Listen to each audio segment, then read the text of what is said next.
The Prime Minister under pressure again. Boris Johnson is being urged to suspend a Conservative MP.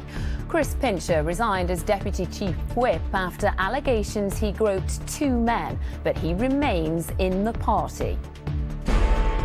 Also this lunchtime, the family of the aspiring lawyer Zara Aleena, killed near her home, speak for the first time of their loss. She lost everything. I feel sorry that she lost the rest of her life needlessly. Another rise in COVID cases, but should we be concerned? Dr. Sarah Jarvis joins me live to talk through the rising numbers. And half a century after the UK held its first ever Pride March, veterans of that parade retrace their steps of 1972.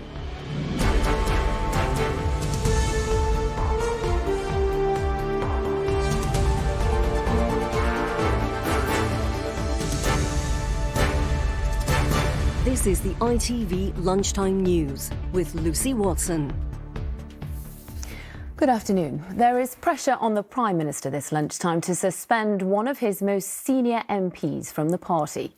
Chris Pincher sensationally quit his job as Deputy Chief Whip last night after allegations he groped two men. As things stand, Number 10 says no further action will be taken against him and he will remain a Tory MP. But Labour is demanding he is kicked out of the party. Our political correspondent Dan Hewitt has the latest. It is this government, Mr. Speaker. One of Boris Johnson's closest allies, Chris Pincher, was a key member of his government until yesterday, when he resigned in disgrace as Deputy Chief Whip, now accused of sexual assault. In a letter to the Prime Minister, he wrote, "Last night I drank far too much. I've embarrassed myself and other people, which is the last thing I want to do, and for that I apologise to you and to those concerned." It was here on Wednesday at London's Carlton Club for Conservative private members that Mr Pincher allegedly groped two men. ITV News understands at least three Conservative MPs reported the incident to the government's Whip's office. There were questions this morning for Boris Johnson as he met the New Zealand Prime Minister. Will you suspend Chris Pincher? Over why he hasn't removed Mr Pincher as a Conservative MP. Ministers were instead sent out to say, well, very little. Today is a day when they being the Chief Whip and others, will be looking at all of the surrounding context of this and then deciding which way to go forward. But if he remains a Conservative MP, what message does that send about the Conservative Party's handling of sexual assault allegations? Well, all we know is what we saw by way of one piece of paper late last night. And if history teaches us anything, it's to sometimes just take a bit of a step back and look at these things objectively. This is the fifth scandal in just 3 months involving Conservative MPs. In April, David Warburton was suspended by the party pending an investigation into sexual harassment allegations, which he denies. Neil Parish resigned after being caught watching porn in Parliament. In May, former Wakefield MP Imran Khan was jailed for sexually assaulting a teenage boy, and an unnamed Tory MP was arrested on suspicion of rape. The Prime Minister really needs to get a grip of what's going on in the Conservative Party, and he can show that he's serious by removing the whip from Chris Pincher. And it feels like this is a Conservative government that is dealing with scandal after scandal. In the Staffordshire town of Tamworth, where Chris Pincher has been MP since 2010, we asked those he represents whether he still has their support. I voted for him every time, but never again. Never. I think he's utterly disgusting. I'm ashamed of it.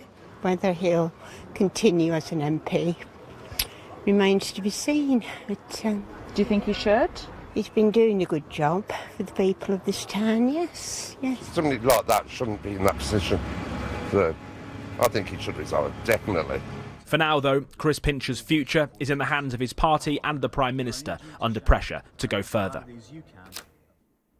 Now, Daniel, this isn't the first time that Mr Pincher has been the focus of such allegations, is it? That's right, Lucy. He's in fact resigned from the Whip's office before. Back in 2017, he was accused of making an unwanted pass at former Olympic rower and then Conservative Party candidate Alex Storey. He resigned, the party investigated, but he was cleared.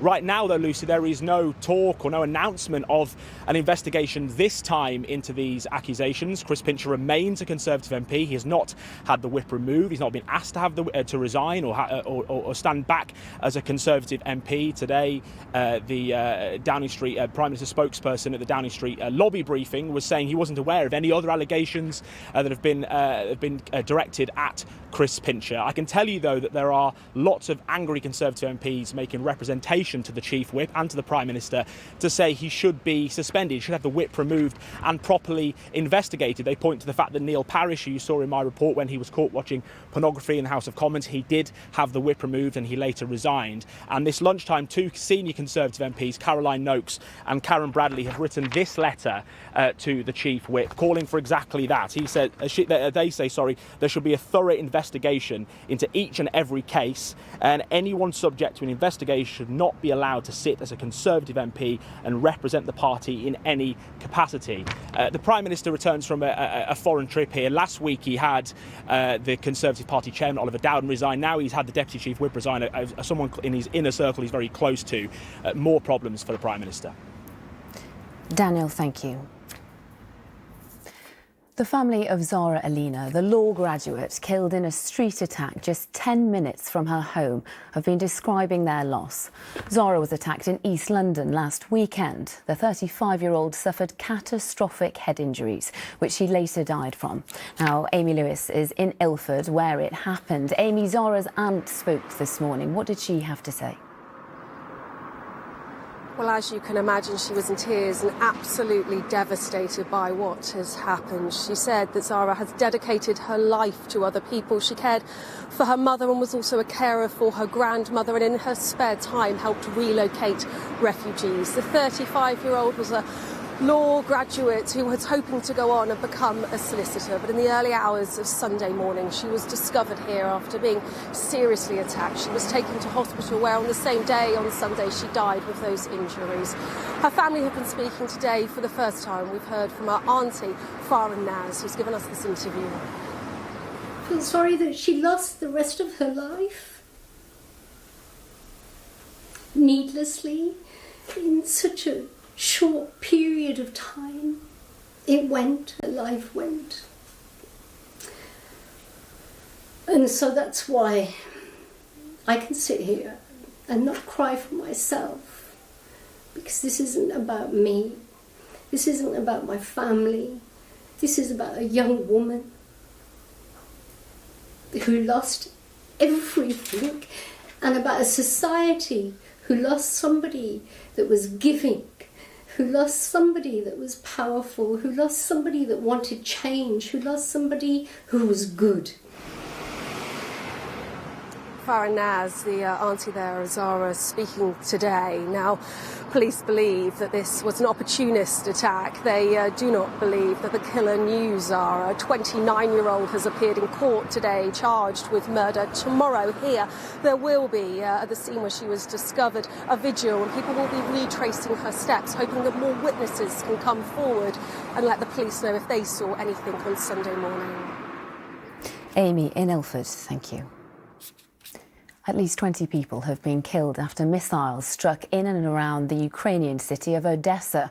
A rescue operation is now underway at the apartment building and recreation centre where the rockets hit in the early hours. Officials say children are among the injured. The Ukrainian president's office says Russian bombers carried out the attack using the same anti-ship missiles used to strike a shopping mall in Kremenchuk on Monday. The raid on the strategic Black Sea port region came just hours after Russian troops were driven from the nearby Snake Island.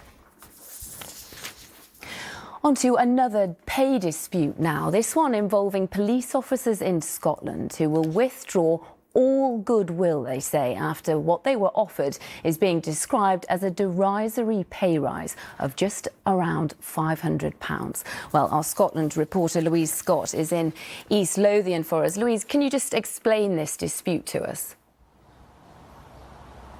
Well, the Police Federation say officers are frustrated and angry at the current pay offer, which equates to just around £11 extra per week.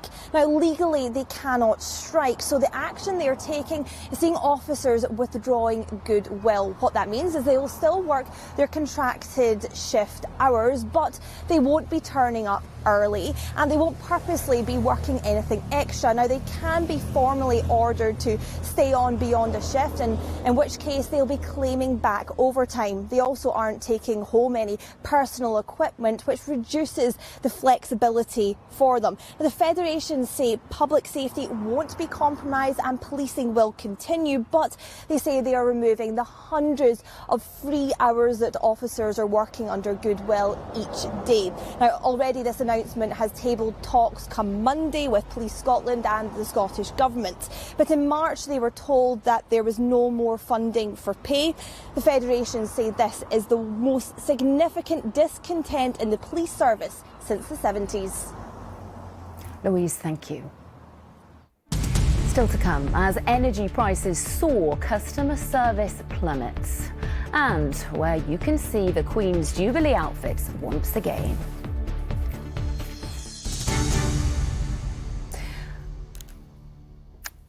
And first, the number of people with COVID has risen again. Almost 2.3 million people had the virus last week. That's the highest number for total infections since late April. Well, I'm joined now by our regular lunchtime news DP, Sarah Jarvis. We do appear to be having a few technical details getting Sarah this afternoon, but we will bring you that chat later on in the programme.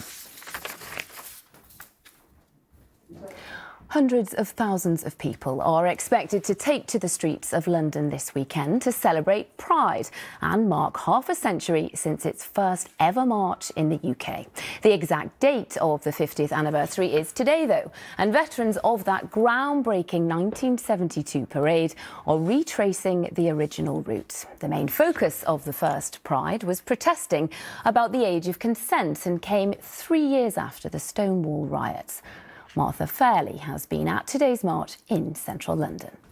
Well, as you can see, hundreds of people have gathered here next to Trafalgar Square to take part in a very special Pride March. That's because at this time, exactly 50 years ago, around 30 members of the Gay Liberation Front gathered to take part in the very first Pride March. Now, they called it Pride because that was the opposite of shame, and that was how they were made to feel in 1972, a time when homosexuality was not acknowledged by large parts of society and that a lot of homosexual activity was illegal.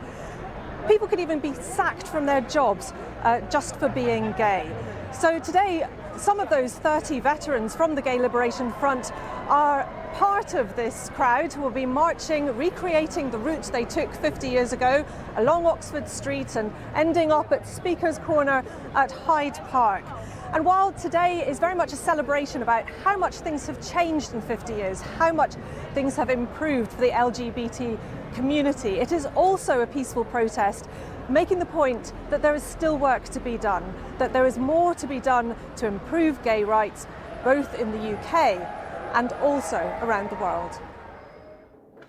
Martha Fairley with that report. At least 16 people have been killed and more than 70 are missing after a massive mudslide in northeast India. Rescue workers and villagers are still searching for survivors buried underneath the debris in the remote area of Manipur state. The army has been drafted in to help with the operation. Around 200 people have been killed in unprecedented downpours and landslides in the region in recent weeks.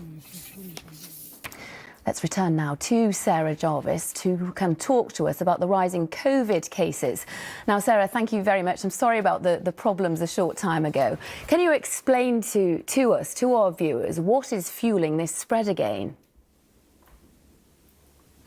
Well, we seem to have two particularly infectious new sub-variants of Omicron. We've all got used to having variants. We had the original one, then we had Alpha, then we had Delta, then we had Omicron. But these are two new, slightly different tweaks on the genetic profile of the Omicron. They're called BA.4 and BA.5, and they are really infectious. We're now up to 1 in 30 in England, 1 in 18 in Scotland, 1 in 30 in Wales, and about 1 in 25 in Northern Ireland. Now that's up from 1 in 75 in England just 3 weeks ago and 1 in 40 in Scotland at the same time. Now, Sarah, you just said that they were more infectious, but does that mean they're more lethal or more concerning than other types of variants we're used to? Thus far, it doesn't seem that they are more deadly than the original version of Omicron, and that was less serious than the Delta variant. The likelihood of being admitted to hospital was lower. But to put it into perspective, we're now at about 8,600 people admitted in the last week with COVID because of COVID. The majority of them will be there as a direct result, compared to, say, 15,000 who were admitted at the peak of the third wave. But, you know, go back to last July and we were having 1,500 a week admitted. And that is a concern if it means that we have problems dealing with the huge backlog of patients we've got. So with this rise, Sarah, does it mean that we should be taking increased precautions once again, face masks, things like that? My personal feeling is that we should never have stopped wearing face coverings if we were in crowded indoor settings and we couldn't avoid mixing with other people if we safely could. I don't want to shut the country down. Nobody wants to shut the country down, but there are lots of things we can do. For instance, making sure that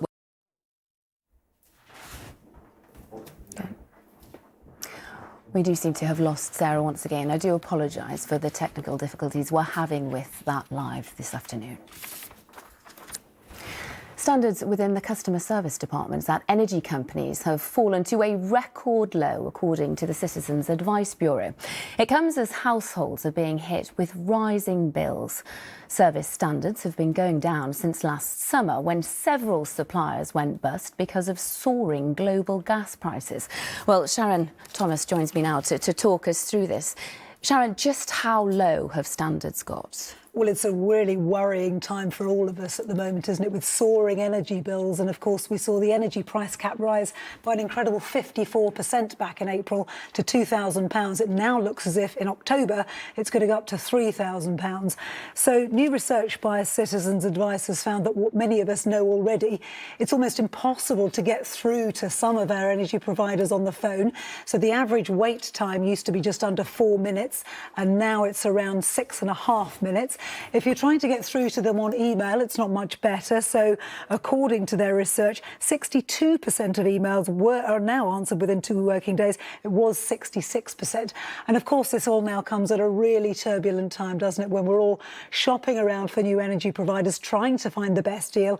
And at the moment, we know that in the last 6 months alone, nearly 30 energy companies have gone into administration. So can you tell us, Sharon, who were the worst offenders? Well, the worst offender, the one that came out on top, or on bottom, if you like, was Utilita, according to Citizens Advice, who gave them just a 1.6 rating out of a possible 5 stars. Utilita saying today, we acknowledge that we can do better. EDF came out on top with a rating of 3.6. Now, the charity says its consumer service helpline calls have really surged to it. 700,000 over the last few months, just relating to energy crises alone, calls from people there. That's a 63% increase on the same period last year. Absolutely incredible. Now, its chief exec today, Dame Claire Moriarty, is coming out saying this simply isn't good enough. She says when customers need all the support they can get, it's really worrying to see service performance so low. Energy companies simply must do better. Sharon, thank you very much.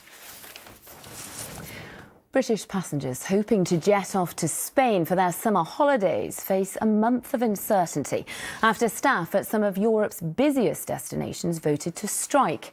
Starting today, 450 EasyJet crew members will walk out in a dispute over pay and working conditions. The strike will last 9 days across 3 weekends in July and will affect destinations including Barcelona, Malaga and Mallorca. British hopefuls are back in action today for the third round of Wimbledon. Heather Watson and Cam Norrie take to the grass, both attempting to make it to the fourth round of the championship for the first time. Chloe Keedy is there for us. Well, yes, Heather Watson made it through to the third round yesterday in a match that had run over from the day before, so she's not had much time to recover, but she walked out onto court one just over half an hour ago. She is playing against the Slovenian Kaja Javan, and I can tell you it's currently 5 games all in the first set. She said yesterday she was feeling pretty relaxed about this match. She has been here before, although the last time she made it to the third round of a Grand Slam was 5 years ago. The crowd will really be rooting for her. It's been a week of highs and lows here, but I think there's been a bit of optimism back in the air here this morning in SW19. The British have done very well this year. You know, they're coming up and look at Heather Watson's done very well. Heather Watson, obviously, because she's 30 and so she's doing really well. So yeah, I'm really pleased that she's doing well as well. They're doing well, better than normal, so it's great. Cameron Norrie's on afterwards, so I'm looking forward to watching him, definitely. So the British men's number one, Cameron Norrie, you were just hearing about, he's in action on centre court. We're not expecting to see him until early evening, though. Other things to watch out for today: defending champion Novak Djokovic also playing on centre court, and we're also expecting to see Jamie Murray and Venus Williams in the doubles. So you never quite know what to expect here at Wimbledon, but there's no time to get bored. Chloe, thank you. And finally, outfits worn by the Queen during her appearances on the balcony of Buckingham Palace during the Jubilee celebrations spanning her 70-year reign are going on display to the public. Visitors to the Palace of Holyrood House in Edinburgh will be able to see the pale blue dress with matching coat and hat that she wore to the Trooping of the Colour ceremony. Also on display is the vivid green ensemble the Queen wore when she was accompanied by the Duke and Duchess of Cornwall and the Cambridge family to bring the weekend of celebrations to an end. Also available for viewing will be the bright pink outfit from the Queen's Silver Jubilee appearance in 1977, alongside her attire from her golden and diamond celebrations. A reminder of our main story this lunchtime. The Labour Party is demanding the Conservative Party former Deputy Chief Whip is thrown out of the party after allegations he groped 2 men. Chris Pincher resigned from his position, but Downing Street says no further action will be taken and he will remain a Tory MP. That's it from the Lunchtime team. Lucrezia is here at 6:30. Goodbye.